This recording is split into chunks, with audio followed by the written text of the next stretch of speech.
আসসালামু আলাইকুম ওরহমতুল্লাহি ওবরকাতুহ। বিসমিল্লাহ ওয়ালহামদুলিল্লাহ ওয়াসসালাতু ওয়াসসালামু আলা রাসূলিল্লাহ ওয়া আলা আলিহি ওয়া আসহাবিহি ওয়া মান তাবিআহুম বিইহসানিন ইলা ইয়াউমিদ্দিন সুম্মা আম্মা বা'দ। আজকে আমরা তাফসীর মুয়াসসার থেকে শুরু করব। তাফসীর আল মুয়াসসার হচ্ছে এমন একটি তাফসীর গ্রন্থ যেটি সকল প্রসিদ্ধ এবং শুদ্ধ যে রিওয়ায়াতগুলো আছে সেখান থেকে কোরআনের যে ভাবার্থ রয়েছে, মূল ভাব রয়েছে, সেটাকে ফুটিয়ে তোলা হয়েছে সংক্ষিপ্ত কথায়। আমরা আজকে সূরাতুল ফাতিহা থেকে শুরু করব। তার আগে আমরা কোরআনে আল্লাহ সুবহানাহু ওয়া তাআলা আমাদেরকে আদেশ করে বলেছেন, ফাইযা ক্বরা'তাল কুরআনা ফাসতা'iয বিল্লাহি মিনাশ শাইতানির রাজীম। যখন তুমি কোরআন পড়বে তখন অবশ্যই বিতাড়িত শয়তান থেকে তুমি আশ্রয় চেয়ে নেবে। এজন্য আমরা আল্লাহর কাছে আশ্রয় চাচ্ছি, আউযু বিল্লাহি মিনাশ শাইতানির রাজীম। সূরাতুল ফাতিহা থেকে আজকে আমরা শুরু করব, যেহেতু এটা একেবারেই প্রারম্ভিক সূরা এবং শুরু হয়েছে সূরাতুল ফাতিহা দিয়ে। সূরাতুল ফাতিহা আমরা একটু যদি তাফসীর মুয়াসসারের দিকে লক্ষ্য করি,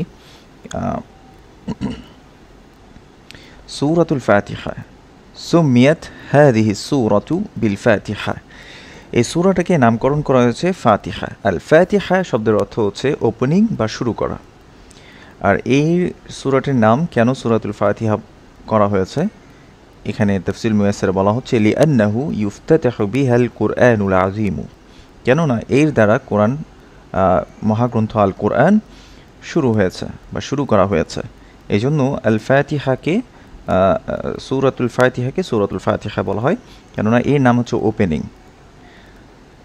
ওয়া তুসাম্মা আল মাসানি, আর এটাকে আরেকটি নামে নামকরণ করা হয়েছে আল মাসানি। আল মাসানি মানে হচ্ছে যেটা বারবার পঠিত হয় এমন কোনো কিছুকে আল মাসানি বলা হয়। যেহেতু সূরাতুল ফাতিহা আমাদের প্রত্যেক রাকাতেই প্রত্যেক সলাতেই আমাদের পড়তে হচ্ছে। এছাড়া রাসূলুল্লাহ সাল্লাল্লাহু আলাইহি ওয়াসাল্লাম থেকে একটি রিওয়ায়াতের মাধ্যমে আমরা জানতে পারি, যেটা রাসূল সাল্লাল্লাহু আলাইহি ওয়াসাল্লাম থেকে প্রমাণিত, সহিহুল বুখারীর একটা রিওয়ায়াত আছে যেখানে রাসূলুল্লাহ সাল্লাল্লাহু আলাইহি ওয়াসাল্লাম বলেছে, লা সালাতা লিমান লাম ইয়াকরা বিফাতিহাতিল কিতাব।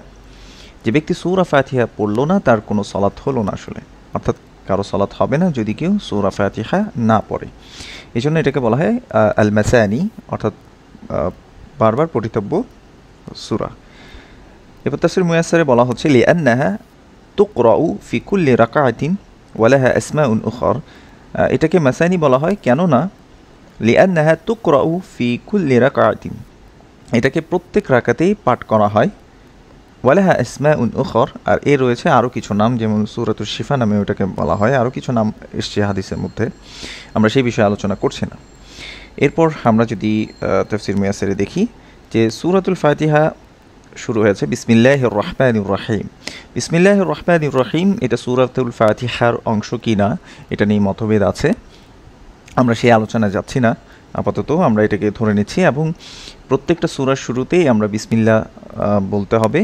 শুধুমাত্র 9 নম্বর সূরা সূরাতু আত-তাওবা, এটা শুরুতে আমরা বিসমিল্লাহির রহমানির রহিম আমরা বলবো না। আচ্ছা, বিসমিল্লাহির রহমানির রহিম এখানে তাফসীর মুয়াসসারে বলা হচ্ছে আবতাদিউ কিরাআতাল কুরআনি বিইসমিল্লাহি মুস্তাঈনান বিহি।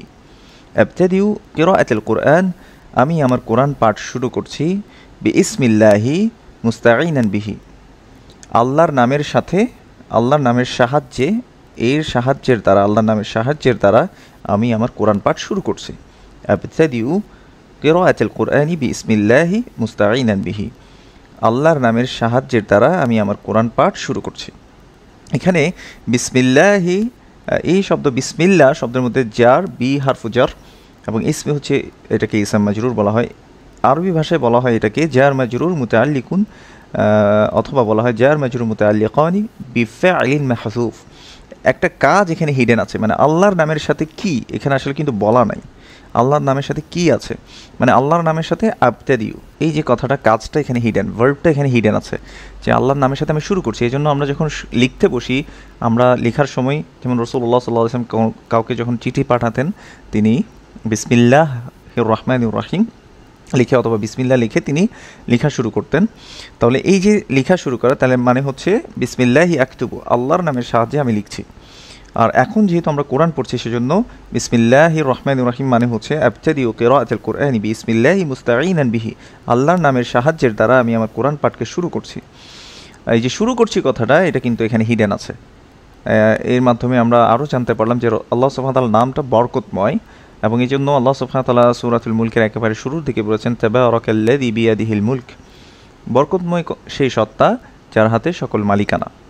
অর্থাৎ আল্লাহর নামের মধ্যে বরকত রয়েছে, ব্লেসিংস রয়েছে আমাদের জন্য। এজন্য আমরা সকল ভালো কাজ রাসূল সাল্লাল্লাহু আলাইহি ওয়াসাল্লামের অনুসরণে ভালো কাজগুলো আমরা বিসমিল্লাহ দ্বারা করব। যেমনিভাবে রাসূলুল্লাহ সাল্লাল্লাহু আলাইহি ওয়াসাল্লাম খাওয়ার শুরুতে বিসমিল্লাহ বলতেন, এবং আমরা বিসমিল্লাহ বলেই খাওয়া শুরু করে থাকি। এই জন্য বিসমিল্লাহ মানে হচ্ছে, বিসমিল্লাহ বলে যখন আপনি খাচ্ছেন, তার মানে বিসমিল্লাহি আকুলু, আমি আল্লাহর নামের সাথে খাচ্ছি বা আল্লাহর নাম নিয়ে খাচ্ছি। এই যে খাচ্ছি কথাটা কিন্তু হিডেন আছে। তো এখানে হিডেন রাখার একটা হিকমা হচ্ছে যাতে আমরা সকল ভালো কিছু আমরা বিসমিল্লাহ আল্লাহর নামের সাথে শুরু করতে পারি। যাই হোক, এটা বিস্তারিত অন্যদিন আলোচনা করা যাবে ইনশাআল্লাহ। তো এখানে বিসমিল্লাহির রহমানির রহিমের মধ্যে বিসমিল্লাহ মানে হচ্ছে আবতাদিউ কিরাআতাল কুরআনি বিইসমিল্লাহি মুস্তাঈনান বিহি, আমি আমার কোরআন পাঠকে শুরু করছি আল্লাহর নামের সাহায্যের দ্বারা। আল্লাহ হচ্ছে আলামুন আলা রব তাবারাকা ওয়া তাআলা, আল্লাহ সুবহানাহু ওয়া তাআলার একটি নাম। আল্লাহ সুবহানাহু ওয়া তাআলার নাম হচ্ছে আল্লাহ, আর তিনি হচ্ছেন আল মা'বুদু বিহাক্কিন দুনা সিওয়াহু, তিনি হচ্ছেন আল মা'বুদ, ইবাদত পাওয়ার একমাত্র হকদার, বিহাক্কিন দুনা সিওয়াহু, তিনি ছাড়া আর কেউ ইবাদত পাওয়ার হকদার নয়, আল্লাহ। ওয়া হুয়া আখাসসু আসমাইল্লাহি তাআলা, আর আল্লাহ নামটা আল্লাহ সুবহানাহু ওয়া তাআলার একটা বিশেষ নাম। ওয়া হুয়া আখাসসু আসমাইল্লাহি তাআলা, আল্লাহ সুবহানাহু ওয়া তাআলার একটা বিশেষ নাম হচ্ছে আল্লাহ। ওয়ালা ইউসাম্মা বিহি গায়রুহু সুবহানাহু, আল্লাহ সুবহানাহু ওয়া তাআলা ছাড়া অন্য কাউকে এই নাম দ্বারা নামকরণ করা যায় না। ওয়ালা ইউসাম্মা বিহি গায়রুহু সুবহানাহু, আল্লাহ সুবহানাহু ওয়া তাআলা ছাড়া অন্য কাউকে আল্লাহ নাম দিয়ে নামকরণ করা যায় না। আর রহমান নামটার মধ্যে যে রহমাতিল আম্মাতিল্লাযী ওয়াসিয়াত রাহমাতুহু জামিআল খালক, মানে সাধারণভাবে সকল সৃষ্টিজগতের মধ্যে আল্লাহ সুবহানাহু ওয়া তাআলার এই রহমতটা, আল্লাহ সুবহানাহু ওয়া তাআলার এই দয়া, এই রহমাটা ছড়িয়ে আছে, পরিব্যাপ্ত আছে। যেমনিভাবে আমরা দেখি যে যারা অ্যাগনোস্টিক, সংশয়বাদী, যারা এথিয়াস্ট, যারা মুমিন নয়, এমন সকল বান্দাদেরকে, সকল সৃষ্টিকে আল্লাহ সুবহানাহু ওয়া তাআলা দয়া করে থাকেন, রহম করে থাকেন। এটা আল্লাহ সুবহানাহু ওয়া তাআলার দয়ার একটা অংশ। এই জন্য আর রহমান এই নামের মধ্যে আল্লাহ সুবহানাহু ওয়া তাআলার দয়া রয়েছে, যেটি সাধারণভাবে সকল সৃষ্টি জগতের মধ্যেই পরিব্যাপ্ত আছে, ছড়িয়ে আছে। এদেরকে আল্লাহ সুবহানাহু ওয়া তাআলা খাওয়ান, এদেরকে আল্লাহ সুবহানাহু ওয়া তাআলা পড়ান, এদেরকে সুস্থ রাখেন, আল্লাহ সুবহানাহু ওয়া তাআলা এদেরকে সুযোগ দিয়ে যাচ্ছেন, যদিও তারা আল্লাহর অবাধ্যতা করছে, যারা নাফরমানি করছে আল্লাহ সুবহানাহু ওয়া তাআলার, যারা অবাধ্যতা করছে, তাদেরকে আল্লাহ সুবহানাহু ওয়া তাআলা সুযোগ দিয়ে যাচ্ছেন। আর রহিম শব্দটাকে মুফাসসিরগণ এখানে বলে থাকেন যে আর রহিম এটা হচ্ছে বিল মুমিনিন, স্পেশালি আল্লাহ সুবহানাহু ওয়া তাআলা মুমিনদের প্রতি দয়ালু, আর রহিম বিল মুমিনিন। আর রহমান আর রহিম এই দুটোই আল্লাহ সুবহানাহু ওয়া তাআলার গুণবাচক নাম। ওয়াহুমা ইসমানি মিন আসমাইহি তাআলা, আল্লাহ সুবহানাহু ওয়া তাআলার নামগুলোর মধ্যে এই দুটি হচ্ছে আল্লাহ সুবহানাহু ওয়া তাআলার নাম। ইয়াতাদাম্মানানি ইসবাত সিফাতির রাহমাতি লিল্লাহি তাআলা, আর ইয়াতাদাম্মানানি এর মধ্যে অন্তর্নিহিত আছে ইসবাত সিফাতির রাহমাতি লিল্লাহি তাআলা, আল্লাহ সুবহানাহু ওয়া তাআলার দয়ার যে গুণটা রয়েছে সেটা এই দুটো নামের মধ্যে সাব্যস্ত হয়ে অন্তর্নিহিত আছে। মানে আল্লাহ সুবহানাহু ওয়া তাআলার এই আর রহমান আর রহিম এই দুটো নামের মধ্যে অন্তর্নিহিত আছে আল্লাহ সুবহানাহু ওয়া তাআলার যে রহমতের গুণ রয়েছে সেটা সাব্যস্ত হয়েছে এবং সেটা অন্তর্নিহিত আছে। কামা ইয়ালিকু বিজালালিহি, যেভাবে তার শানের সাথে, তার মর্যাদার সাথে সামঞ্জস্যপূর্ণ। কারণ আমাদের দয়া, আমরা যেভাবে দয়া করি, তার দয়া কখনোই সেটার ধারে কাছেও থাকবে না, বা কখনোই সেটা আমাদের তুলনা চলবে না।